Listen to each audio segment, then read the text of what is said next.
Well, you're welcome. It's my pleasure.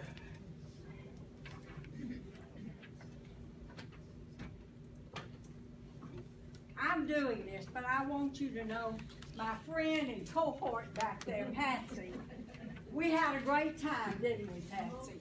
Researching all this. Really did.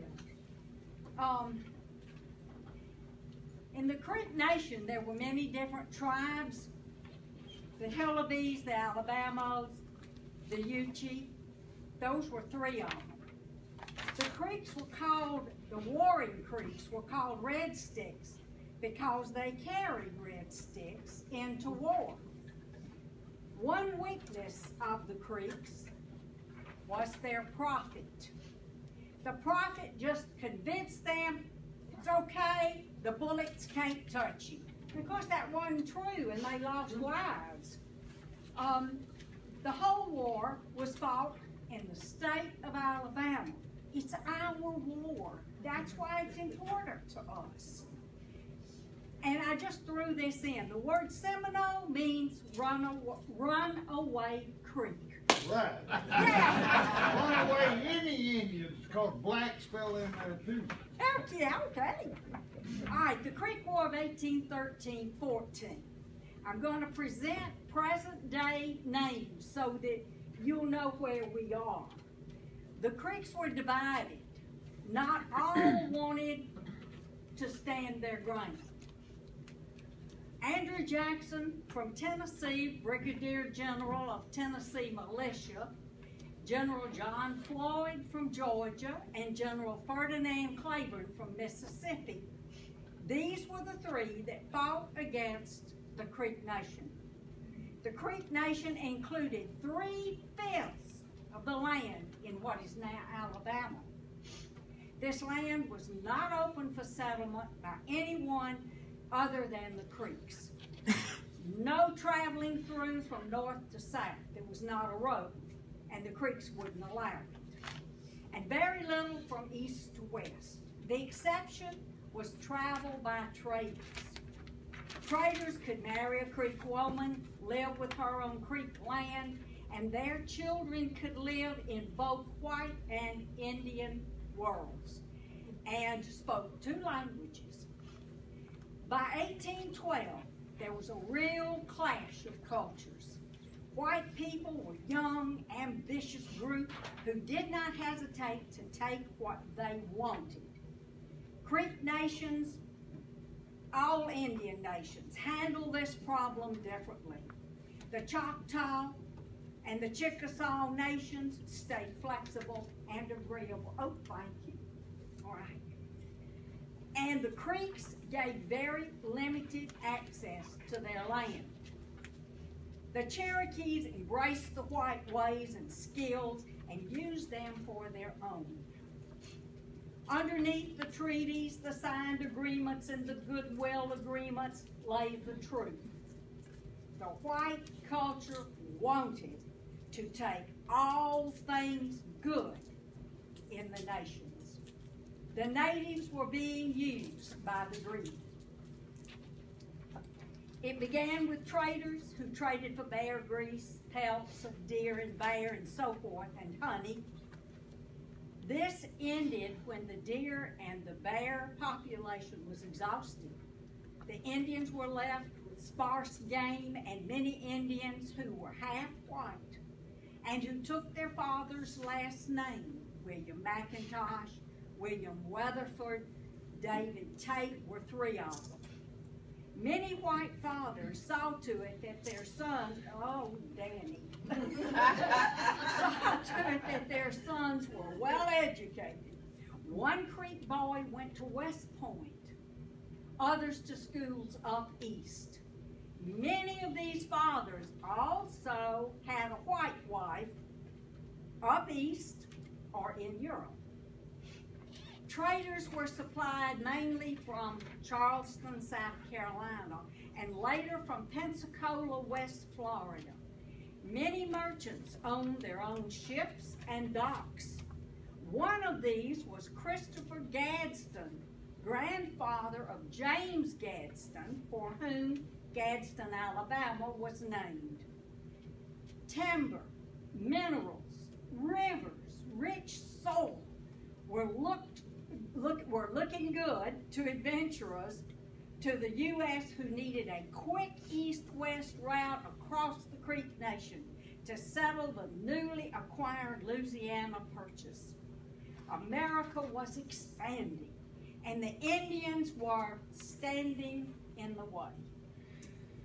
Andrew Jackson of Tennessee was ready to annihilate the Indians and take their land for America.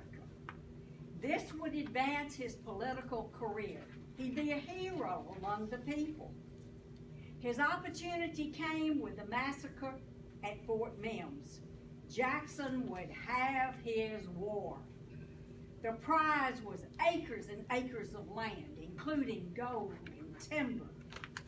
The Muskogee, called Creeks because their villages were creekside, were considered a primitive race, incapable of the types of education and industry needed for progress.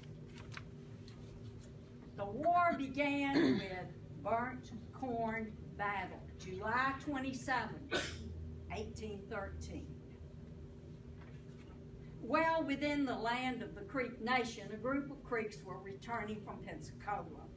They stopped around noon at Burnt Corn Spring. This was not a war party. They were cooking their lunch. The white troops, led by Colonel Collar, came down that hill with the guns blazing. Early on, a Creek woman and a Negro slave were killed. While thus engaged, other white troops stole the Creek pack horses. The whites numbered 180 and the Creeks were less than 100. The Creeks fought back. It was an embarrassing defeat for the white troops. The Creeks were furious. They believed in an eye for an eye. The result was the noon massacre at Fort Mims. Tecumseh, a great Shawnee warrior from Detroit, came. He brought Sickapoo to be his interpreter. He spoke at the town of Tuckabashie before a group of Creek chiefs, including Big Warrior, William Weatherford, who was Red Eagle, and Sam Pontiac. Tecumseh's message was for all the Creeks to rise up and push the white people out of their nation, to recover the country taken from them by the whites. Tecumseh said this should be true of all Indian nations, and that united they could do it. Tecumseh was met with objections from among the chiefs, and before leaving for Detroit, he told the chiefs that upon reaching home, he would stamp his foot to shake the earth and raise his arm to make fire in the sky, and all would see he was on the warpath. There was a noted comet followed by a large earthquake, which for one created Real Lake. It should be noted, by the way, that Sylacauga was the site of an old Shawnee village. Tecumseh's mother may have been Creek. Tecumseh was a powerful leader, and possibly William Tecumseh Sherman was named for him. I'm not sure, but I bet it was. The massacre at Fort Mims, August the 30th, 1813. The Creeks were furious over the noontime surprise attack at Burnt Corn Spring. An eye for an eye noon attack on Fort Mims was agreed upon. The whites knew this was coming. They gathered at Fort Mims, and out of 553 people who were there, only some 36 survived. Of the attacking warriors, the number ranges from 600 to 1,000. Of the 553 in the fort, 265 were soldiers under the command of Major Beasley. He did everything wrong. He left the gate open. He had a Negro slave beaten for reporting that Indians in a nearby woods were wearing war paint. Beasley called him a liar. Also, it's interesting that there was a fresh supply of whiskey that had arrived the night before the attack.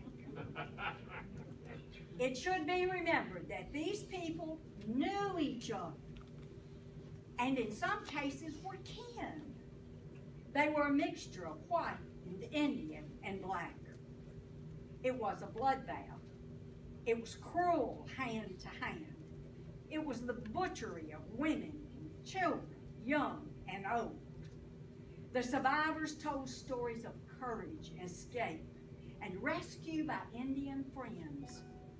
History books omitted the Battle of Burnt Corn and say that the Creek War of 1813 began with Creek aggression rather than retaliation at Fort Mills. September the 1st, the Campbell and James families were attacked at the home of Francis and Ransom Campbell. 12 were killed. Then there was the attack at the fort by 120 Indians, led by Prophet Francis on September the 21st, 1813. A prophet was killed. Stephen Lacey was killed, and Mrs. Sarah Phillips. 11 Indians were killed. There continued to be events of small parties of men staying in forts who left and went to their homes to dig potatoes and gather corn and such to carry back to their place of safety. They were ambushed, shot, and some were killed. November 12, 1813, a canoe fight on the Alabama River. 3 whites in a small canoe against 9 Indians in a large canoe. Then there was the Battle of the Holy Ground in the winter of 1814 on the bank of the Alabama River in Lowndes County, 2 miles north of Whitehall. General Ferdinand Claiborne came up from the south. His men were without winter clothing. I'll never understand that. This area of the Creek Nation was unmapped. Pushmataha came with his Choctaw warriors, and the main town of the Holy Ground had 200 huts and the council house of the Alabama Indian tribe. The town lies in a peninsula on high ground formed by the Alabama River and Holy Ground Creek.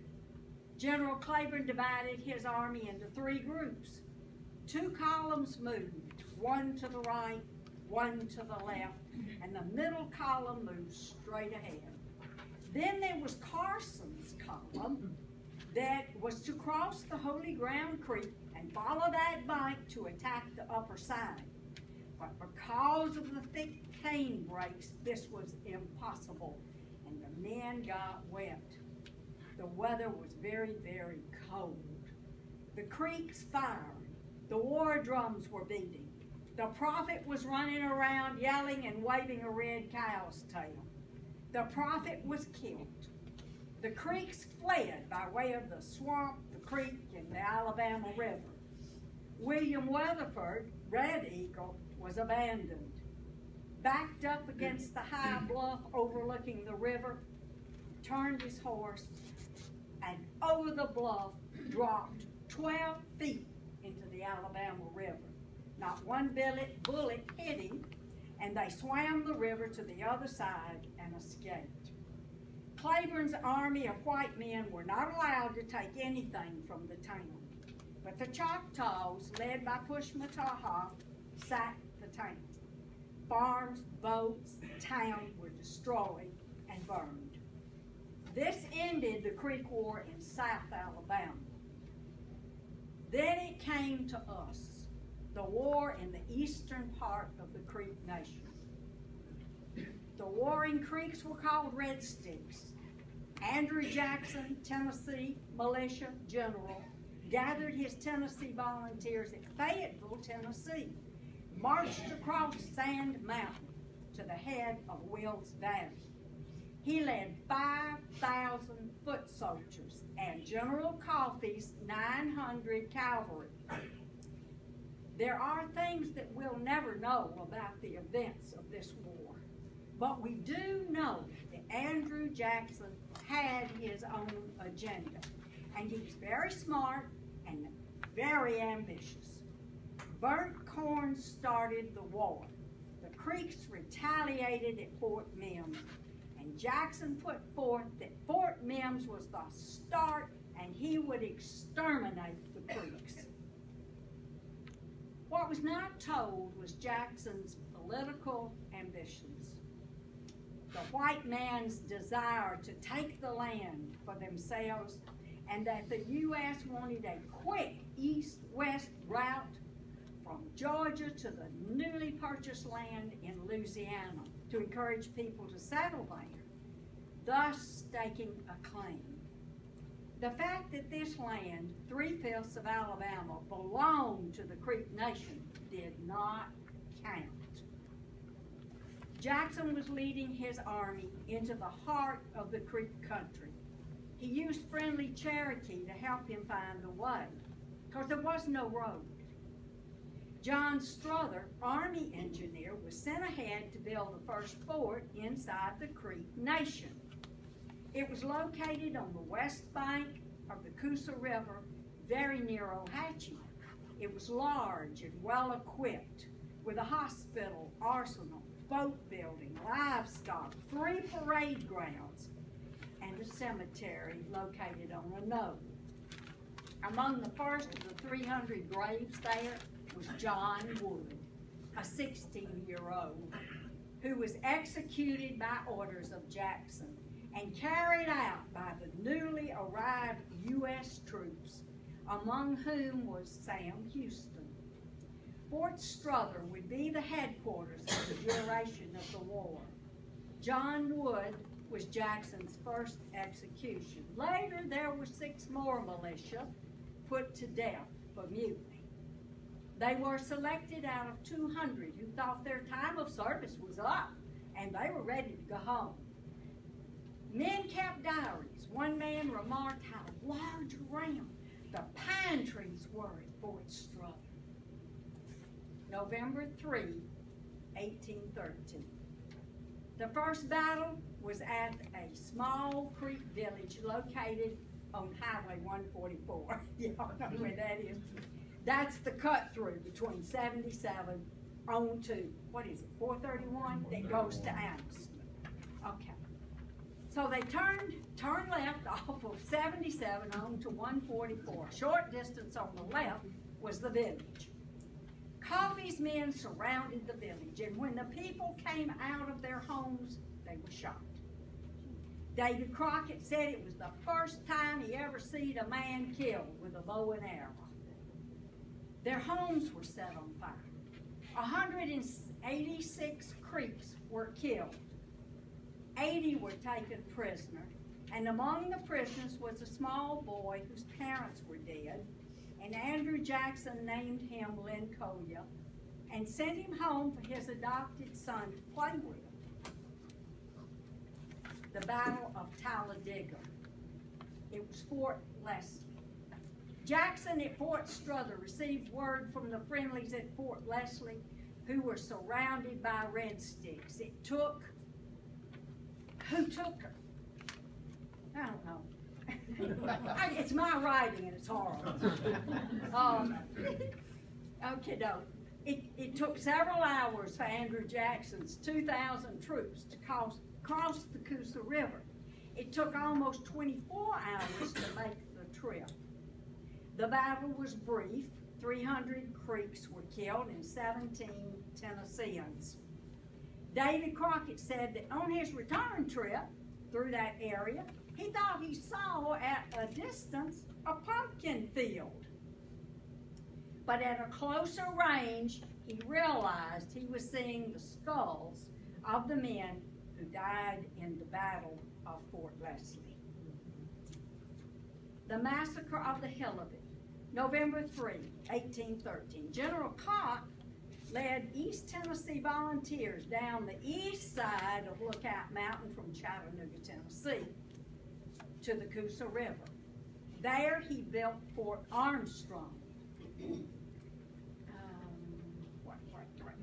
Okay, to house supplies, using the Coosa River as a road, he could get those supplies down to Fort Strother.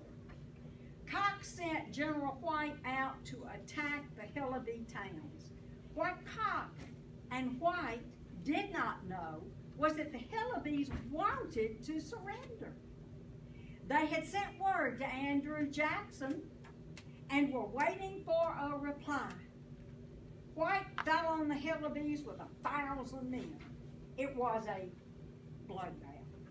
White bragged that not one drop of his soldiers' blood was spilled. I guess not.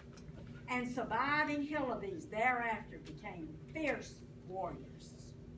The Battle of Etowah, November 29, 1813. Etowah was on the Tallapoosa River, 20 miles above the junction of the Tallapoosa and Coosa River at Wetumpka. General John Floyd with 950 Georgia militia and 400 friendly Indians attacked. The Creeks were driven out and about 200 killed. The town burned. Nearby Tallahassee on the east bank of the Coosa River was destroyed. Before the war was over, there would be 60 Creek villages destroyed. Emukfa Creek Battle, January 22, 1814. Andrew Jackson with 1,100 soldiers were sorely beaten by 500 Indians. The battle had lasted all day. The battle at Hillabee Village, January 24, 1814. The Indians said, "We whipped General Jackson and ran him to the Coosa." The Calaby Valley Fight, January 27, 1814. John Floyd, with his Georgia troops of 1,700 plus 400 Indians, moved into the Calaby Valley, 7 miles from Tuskegee. They were ambushed. Floyd lost. Then the big battle.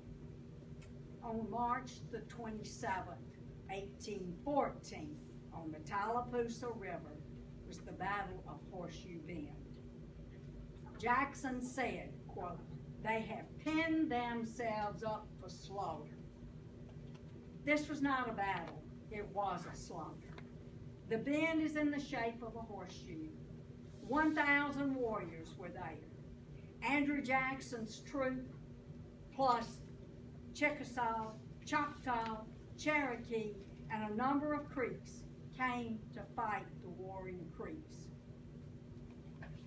Quote, "Determined to exterminate them, I detached General Coffee to cross the river, which would cut off retreat. It is believed that not more than 20 escaped. Minowa was their battle captain, and he was badly wounded. He lay on the riverbank till dark, rolled into the water, and floated downstream, and he did live. Interestingly enough, nobody knows if William Weatherford was there or not. Right, Patsy? Yeah, we know where it was. Andrew Jackson's troops counted the dead and locked off each warrior's nose so he would not be counted again. The Creeks were crushed. The war ended. The Creeks ceded 3/5 of Alabama, 2/5 of Georgia, 21,086,793 acres in Georgia and Alabama at the Treaty of Fort Jackson. It was not until later that the Creeks were told to leave and go west of the Mississippi River. The Creeks were not savages. They were a nation of laws. They had pride in their land and in themselves. That's it.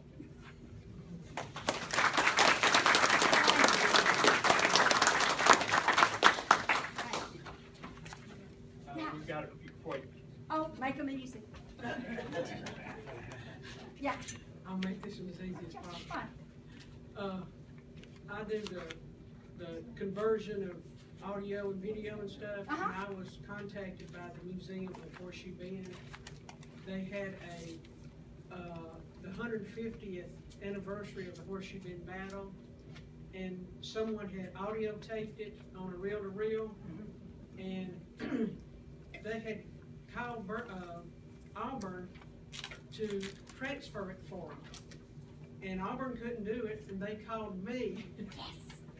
And I went to Horseshoe Bend Museum, picked up the reel-to-reel, and brought it back and converted the audio. And this was the only recording of the Porch Indian chief that they had. And that Albert Raines was there also. Good. And we have a copy of that in our library. Yeah, you know Albert Raines was real instrumental in getting that made into a park. Right, and they also gave me a book that was supposed to be the transcription of what happened that day. But as I was going through the book and listening to the tape at the same time, what this man wrote down that Indian chief said was not correct.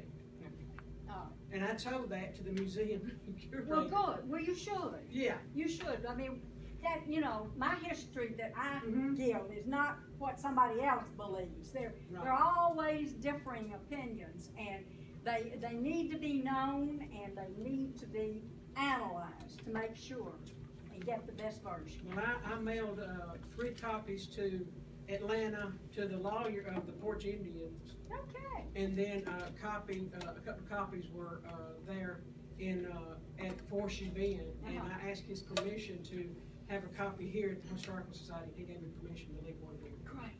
That's wonderful. I just wanted to share something I found out recently. You know that old expression, "I'll see you tomorrow, if it doesn't rain, the creeks don't rise"?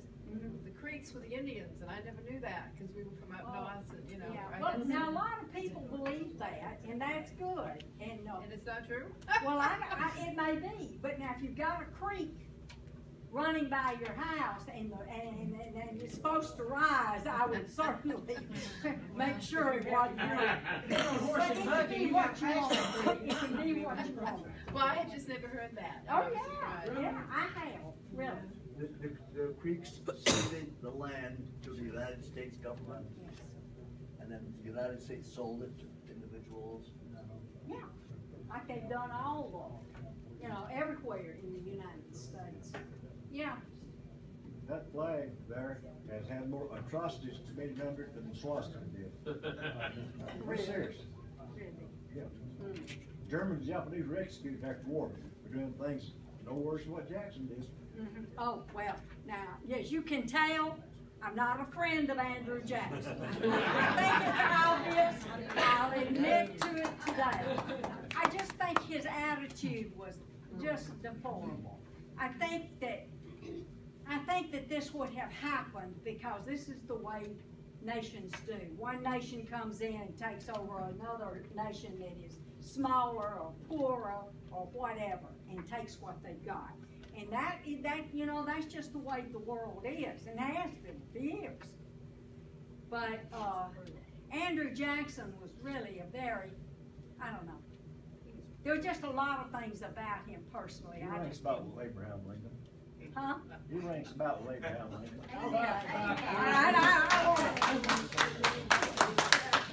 I wanted to let you know, you were talking about Tecumseh.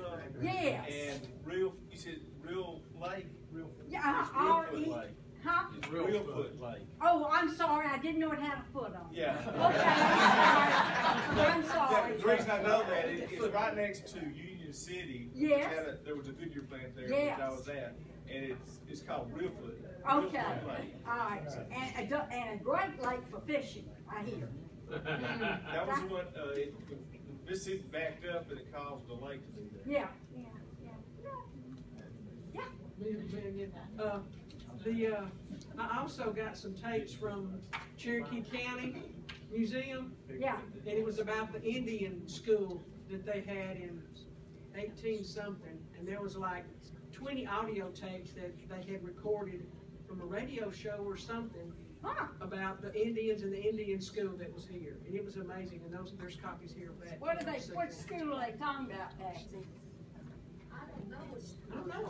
I can't remember all the details because I didn't listen to the whole thing. Well, There was about 20 of them. They were, you know, the people, the religious people came in here just like, you know, just as fast as, because they wanted to convert all the Indians.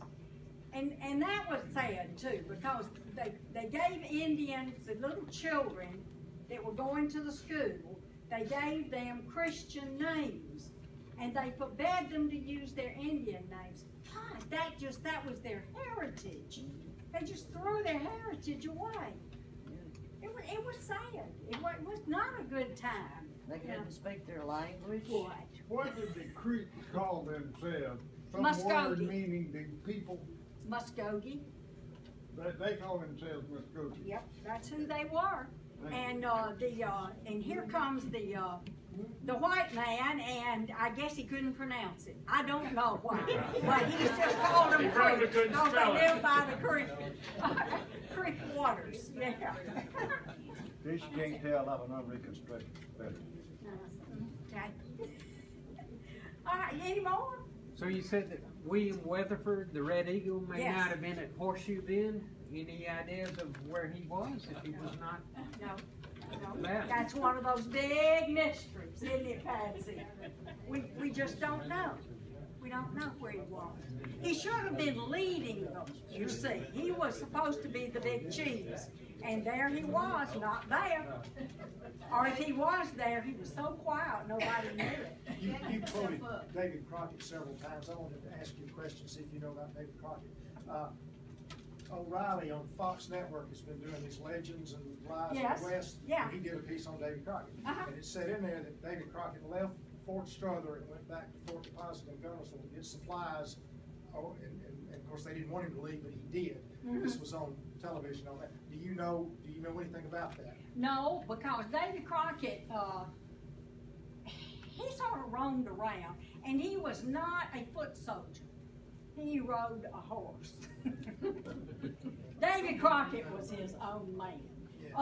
But the more you read about him, the more interesting it is, because those things add up. I do know one time he came through, and he, on 77, and as he got even with the fort, which was right across the river, he ran into his brother. And so he and his brother sat down, and they just had the best visit. And then Davy went on his way up into Tennessee, and his brother goes back to Fort Strother. But it's interesting. It's just fascinating.